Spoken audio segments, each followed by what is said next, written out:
আমরা এই নির্বাচনকে কেন্দ্র করে আমরা একটা নীতিগত অবস্থান গ্রহণ করেছি। সেটা হলো বাংলাদেশের যে চলে আসা রাজনৈতিক নেতিবাচক ধারা, নির্বাচনে হারলে সকলেই নির্বাচনের ফলাফলকে প্রত্যাখ্যান করে। আমরা গতানুগতিক সেই পথে যেতে চাইনি।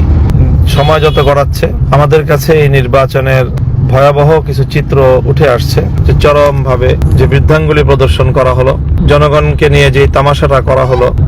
আমার পক্ষ থেকে স্পষ্ট বার্তা দিতে চাই যে আমরা এই বিষয়টিকে কোনোভাবেই বিনা চ্যালেঞ্জে ছেড়ে দিতে পারি না।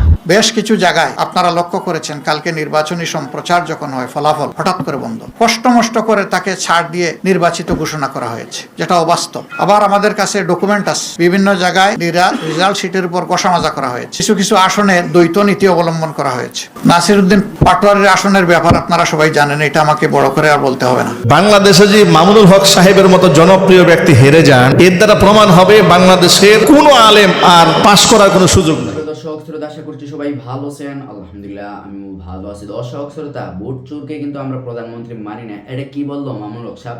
দর্শক শ্রোতা, তাহলে কি এই কথাটা তারেক রহমানকে বলেছে?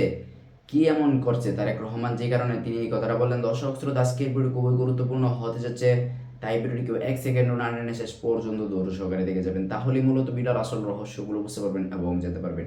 তো চলেন আপনাদেরকে এক এক করে সবগুলো ভিডিও বিস্তারিত দেখাই।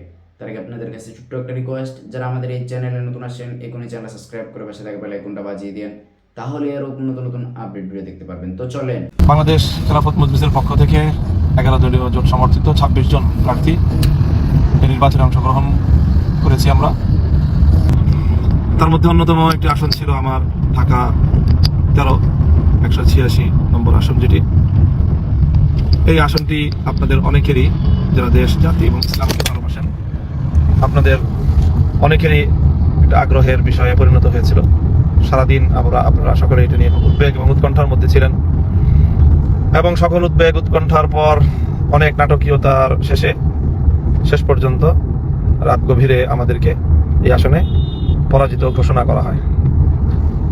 আমরা বর্তমান এই রাজনীতিতে এই নির্বাচনকে কেন্দ্র করে আমরা একটা নীতিগত অবস্থান গ্রহণ করেছি। সেটা হলো বাংলাদেশের যে চলে আসা রাজনৈতিক একটি নেতিবাচক ধারা, নির্বাচনে হারলে সকলেই নির্বাচনের ফলাফলকে প্রত্যাখ্যান করে। আমরা গতানুগতিক সেই পথে যেতে চাইনি। নির্বাচনে পরাজয়কে আমরা স্বাভাবিকভাবেই গ্রহণ করা, সম্পূর্ণ ইতিবাচক মানসিকতা নিয়েই আমরা নির্বাচনকে ফেস করেছি, এবং আমাদের প্রাথমিক প্রতিক্রিয়া এবং আমাদের পক্ষ থেকে সেই ধরনের বক্তব্য মিডিয়াতেও এসেছে। সময় যত গড়াচ্ছে আমাদের কাছে এই নির্বাচনের ভয়াবহ কিছু চিত্র উঠে আসছে, যার কারণে আমরা দেশের স্বার্থে এবং দেশের নির্বাচনী গণতান্ত্রিক পরিবেশকে রক্ষা করার স্বার্থে, দেশের মানুষ যে ভোটাধিকার প্রয়োগ করার জন্য দীর্ঘ প্রতীক্ষায় ছিল, মানুষের যে আবেগ এবং উচ্ছ্বাস, তাদের মতামতের ভিত্তিতে তাদের জনপ্রতিনিধি নিযুক্ত হবে, সেই আবেগের প্রতি যে চরমভাবে যে বৃদ্ধাঙ্গুলি প্রদর্শন করা হলো, জনগণকে নিয়ে যে তামাশাটা করা হলো অনেক জায়গাতেই, আমরা সেটার বিষয়ে কিছু তথ্য এবং কিছু বক্তব্য না তুলে ধরে পারছি না। আপনারা সকলেই গণমাধ্যম সূত্রে ইতিমধ্যে জেনেছেন যে গত রাত্রেই আমি এই বিষয়টি নিয়ে, বিশেষ করে আমার ঢাকা 13 আসনের সুনির্দিষ্ট সমস্যাগুলোর অভিযোগ নিয়ে আমি নির্বাচন কমিশনে গিয়েছিলাম। রিটার্নিং কর্মকর্তার সাথে কথা বলেছি। রিটার্নিং কর্মকর্তা আমাকে নির্বাচন কমিশনের সিনিয়র সচিবের সাথে কথা বলতে বলেন। আমি তার রেফারেন্সে নির্বাচন কমিশন সচিবের সাথে কথা বলি, কিন্তু নির্বাচন কমিশন সচিব এই ব্যাপারে তার কোনো এখতিয়ার নাই মর্মে ব্যক্ত করেন। কাজেই এখন সার কথা দাঁড়ায় যে দায় দায়িত্ব কেউই নিচ্ছে না, নির্বাচন কমিশনও নিচ্ছে না এবং রিটার্নিং কর্মকর্তাও নিচ্ছে না। প্রশ্ন হলো, তাহলে আমাদের জনগণের ভোটাধিকারের কি হবে? মানুষের ভোটাধিকার নিয়ে যে এত আন্দোলন, এত সংগ্রাম, এত লড়াই, এত যুদ্ধ, তো তার কি হলো, তার কি হবে? এই বিষয়গুলি আজ তীব্রভাবে প্রশ্ন হিসেবে দাঁড়িয়ে গিয়েছে। কাজেই এই বিষয়টি আমরা যতটা সহজেই এটাকে আমরা উপেক্ষা করতে চেয়েছিলাম, পরিস্থিতির বাস্তবতা আমাদেরকে সেভাবে উপেক্ষা করতে দিচ্ছে না। হাজারো মানুষের চোখের অশ্রু, অসংখ্য অগণিত মানুষের কলিজা ছেঁড়া তাদের কান্না, আর্তনাদ আমাদেরকে এই বিষয়ে আরও কিছু পদক্ষেপ নিতে বাধ্য করছে। ইনশাআল্লাহ আমরা সেই বিষয়গুলি নিয়ে কাজ করছি। আমাদের যারা এই বিষয়ে দক্ষ রয়েছেন, এক্সপার্ট রয়েছেন, সেই বিষয়গুলি তারা খতিয়ে দেখছেন যে এখানে আমাদের কি কি করণীয় আছে। আমরা যেটা গতকালকে অভিযোগ দায়ের করেছি এবং পরিষ্কার বলেছি যে এক দেশে একই শহরে দুই আইন, এটা কোনোভাবেই চলতে পারে না। ঢাকা 8 আসনে এক আইন চলবে, ঢাকা 13 আসনে আরেক আইন চলবে। ঢাকা 8 আসনে যেই গ্রাউন্ডে মির্জা আব্বাস সাহেবের ব্যালটগুলো, নির্বাচন মানে হার জিতের ব্যাপার থাকবে স্বাভাবিক। সেই হার জিতটা যদি স্বাভাবিকভাবে হয় তাহলে কারো সেখানে বড় কোনো আপত্তি থাকে না, সবাই সাধারণত মেনে নেয়। কিন্তু যদি সেখানে বড় ধরনের কোনো বৈষম্য অথবা ইরেগুলারিটিস হয়ে থাকে, অনিয়ম হয়ে থাকে, তাহলে স্বাভাবিকভাবেই এটা প্রশ্ন তৈরি করে। বেশ কিছু জায়গায় আপনারা লক্ষ্য করেছেন কালকে নির্বাচনী সম্প্রচার যখন হয় ফলাফল হঠাৎ করে বন্ধ, কষ্ট করে তাকে ছাড় দিয়ে নির্বাচিত ঘোষণা করা হয়েছে, যেটা অবাস্তব। আবার আমাদের কাছে ডকুমেন্ট আছে, বিভিন্ন জায়গায় রেজাল্ট শিটের উপর কষামাজা করা হয়েছে। কিছু কিছু আসনে দ্বৈত নীতি অবলম্বন করা হয়েছে। নাসিরউদ্দিন পাটোয়ারির আসনের ব্যাপার আপনারা সবাই জানেন, এটা আমাকে বড় করে আর বলতে হবে না। সেখানে কি হয়েছে, সেন্টার দখল করে একজন নেতার আপনজনের নেতৃত্বে সেখানে যা হয়েছে তার সাক্ষী দেশবাসী, বিশ্ববাসী, আপনারাও। আমরা জেনেছি আপনাদের কারণে। বাংলাদেশ খেলাফত মজলিসের আমির আল্লামা মামুনুল হক সাহেব, নাসিরউদ্দিন পাটোয়ারির ওখানে যে কারণে অন্য একজন প্রার্থীর পক্ষে ব্যালট অ্যাকসেপ্ট করা হয়েছে, ঠিক একই কারণ বিদ্যমান থাকা সত্ত্বেও মৌলানা মামুনুল হক সাহেবের পক্ষে এটা অ্যাকসেপ্ট করা হয়নি। তো এক দেশে কি দুই আইন চলবে? নির্বাচন কমিশন কি এক এক জায়গায় এক একটা আইনের প্রয়োগ করবে একই বিষয়ে? এটা এখন বিশাল প্রশ্নের ব্যাপার। আমাদের সেক্রেটারি জেনারেল সহ বেশ কিছু আসনে এই ধরনের ব্যাপার আছে। স্ব আসনে যাদের উপরে এই অন্যায় আচরণ করা হয়েছে, যাদের অধিকার জোর করে কেড়ে নেওয়া হয়েছে, আমাদের সিদ্ধান্ত তারা প্রতিকার চাইবেন। সুনির্দিষ্ট সময়ের ভিতরে যদি আমরা প্রতিকার পাই তাহলে এক কথা, কিন্তু যদি না পাই তাহলে এখানেও আমরা বাধ্য হব আমাদের পথ ধরতে।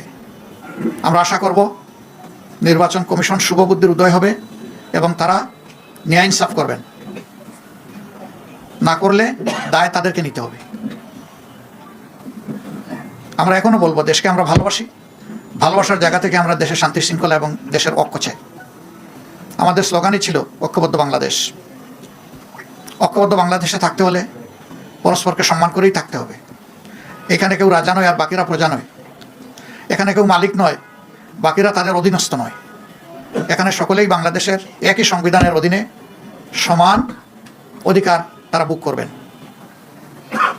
অতীতে ফেসিবাদের বিরুদ্ধে আমাদের লড়াই হয়েছে, আমরা আশা করেছিলাম যে এই কালো অধ্যায়ের অবসান হোক, কিন্তু যদি আবার এটা ফিরে আসে আমরা লড়ে যাব, আমরা থামবো না ইনশাল্লাহ। এখানে কোনো ছাড় দেব না। দেশের জনগণের, ফেসিবাদ আমাদের বিরুদ্ধে না, ফেসিবাদ দেশবাসীর বিরুদ্ধে। সম্মানিত বন্ধুগণ, আমরা চাই দেশে পুরানো ধারার সেই কালো অধ্যায়ের রাজনীতি আর না হোক, নতুন ধারার সুস্থ রাজনীতি চালু হোক। এবং এখানে সবাইকে দায়িত্বশীল আচরণ করতে হবে। দায়িত্ব জ্ঞানহীন কোনো আচরণ জাতি দেখতেও চায় না, সহ্যও করবে না। আমাদের তরুণ সমাজ যারা বুকের রক্ত দিয়ে, জীবন দিয়ে আমাদের উপরে এই আমানত রেখেছে, আমরা কথা দিচ্ছি, আমরা নির্বাচনের আগে যা বলেছি তা বাস্তবায়ন না হওয়া পর্যন্ত আমাদের লড়াই অব্যাহত থাকবে। দেশবাসী আমাদের ইন্টেনশন দেখেছেন। আমরা গতকালকেই বলেছিলাম, আমাদের ভদ্রতাকে, ইতিবাচক দৃষ্টিভঙ্গিকে কেউ যদি দুর্বলতা মনে করেন তারা নিজের উপরে জুলুম করবেন। এটা আমাদের দুর্বলতা নয়, এটা ছিল আমাদের উদারতা। উদারতাকে দুর্বলতা মনে করলে বিপত্তি তাদের জন্যই ঘটবে যারা মনে করবে। আমরা বিনয়ের সাথে বলবো, এই সমস্ত অপকর্ম এখন বন্ধ করুন, এখন, রাইট না। আমরা আপনাদের সদিচ্ছা দেখতে চাই। নিশ্চয়ই আপনাদের নেতৃত্ব আছে, কমান্ড আছে, আমরা তার বাস্তবায়ন দেখতে চাই। আমরা এই সমস্ত ঘটনা যেগুলো ঘটেছে গতকাল থেকে আজ পর্যন্ত সবগুলোর আমরা তীব্র নিন্দা জানাই এবং আমরা এটার প্রতিকার চাই। আমরা প্রতিশোধের রাজনীতিতে বিশ্বাসী নই, কিন্তু প্রতিকার পাওয়ার এবং নেওয়ার আমাদের অধিকার আছে। আমরা আশা করব জাতির সেন্টিমেন্টের প্রতি সম্মান রেখে নির্বাচনে অনিয়ম, দুর্নীতি, মাসুল পাওয়ার, কালো টাকা যাই হয়েছে এটার প্রতিকার আমরা কিভাবে চাইব, নিয়মতান্ত্রিকভাবে আমাদেরকে চলতে দেন। ঋণ খেলাফি তাদেরকে ঋণের এই দায় থাকা সত্ত্বেও তাদেরকে নির্বাচনে এর বিরুদ্ধে আমাদের প্রতিবাদ অব্যাহত থাকবে।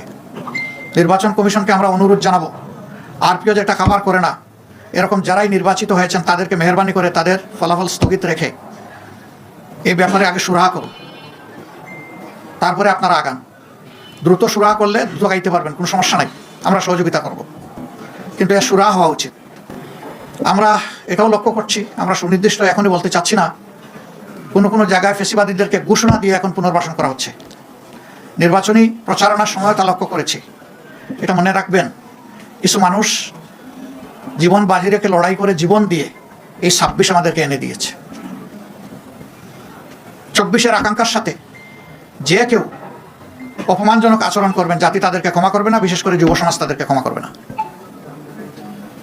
আমরা অনুরোধ করব 24-এর আকাঙ্ক্ষাকে যেন ধারণ করা হয়। এরপরে গণভোটের ব্যাপারে আমাদের স্পষ্ট বক্তব্য, সংখ্যাগরিষ্ঠ ভোটার রায় দিয়েছে গণভোটের পক্ষে, অবশ্যই তা বাস্তবায়ন করতে হবে। এর কোনো ব্যতিক্রম আমরা দেখতে চাই না। পচা রাজনীতির পরিবর্তনের জন্যই ছিল এই গণভোট। নতুন দ্বারা সুস্থ রাজনীতির পক্ষেই গণভোট। গণভোটে বিজয়ী হয়েছে, এখন বাস্তবায়ন করা যারাই সরকার গঠন করবেন তাদের দায়িত্ব। তারা যদি বাস্তবায়নের উদ্যোগ নেন, আমরা সর্বাত্মক সহযোগিতা করব। কেউ যদি এড়িয়ে চলতে চান, আমরা এ বিষয়ে অবশ্যই আমাদের কণ্ঠ থেমে থাকবে না, আমরা আমাদের দায়িত্ব পালন করব। বন্ধুগণ, যে সমস্ত আসনে ভয়াবহ অনিয়ম হয়েছে, আমাদের পক্ষ থেকে নিয়মতান্ত্রিকভাবে আমরা তার প্রতিকার চাইব। কিন্তু হাস্যস্কর, এত কিছু করার পরেও একটা পক্ষ তারা সন্তুষ্ট হতে পারছেন না।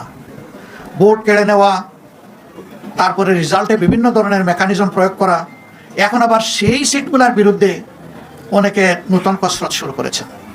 কি চাচ্ছেন আপনারা? জাতির সামনে পরিষ্কার করে বলে দেন।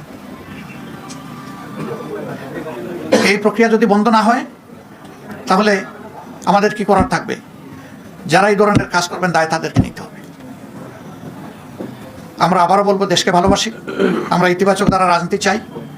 আমাদেরকে ইতিবাচক ধারার রাজনীতি থেকে কেউ যেন বঞ্চিত না করেন, বঞ্চিত করলে দায় তাদের। জামাত ইসলামের নজিরবিহীন বিজয়কে ছিনিয়ে নেওয়া হয়েছে, ব্যর্থ করে দেওয়া হয়েছে। কিভাবে অতি সূক্ষ্ম এবং ভয়ানক কারচুপি করা হয়েছে, ইঞ্জিনিয়ারিং করা হয়েছে, রেজাল্ট টেম্পারিং করা হয়েছে, আমাদের কাছে দেশের বিভিন্ন জায়গা থেকে, বিশেষ করে ঢাকার আসনগুলোতে, ঢাকায় গুরুত্বপূর্ণ ইনক্লুডিং তারেক রহমানের আসন সহ সব আসনে জামাত জিতেছে, কিন্তু হারিয়ে দেওয়া হয়েছে। This is true. প্রত্যক্ষদর্শী অনেকের কাছ থেকে আমি তথ্য প্রমাণ পাচ্ছি এবং অবাক হচ্ছি। হ্যাঁ, জামাত এখানে ব্যর্থতার পরিচয় দিয়েছে, তারা ইনস্ট্যান্ট কিছু করতে পারেনি।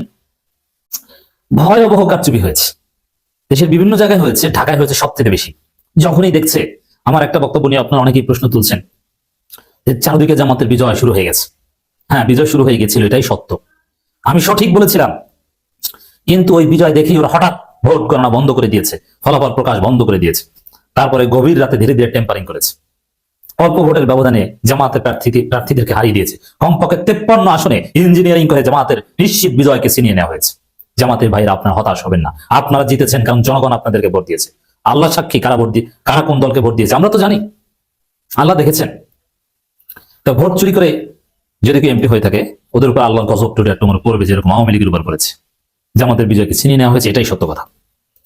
দেশব্যাপী সূক্ষ্ম কারচুপি হয়েছে, তথ্য প্রমাণগুলো জামাত কম্পাইল করছে।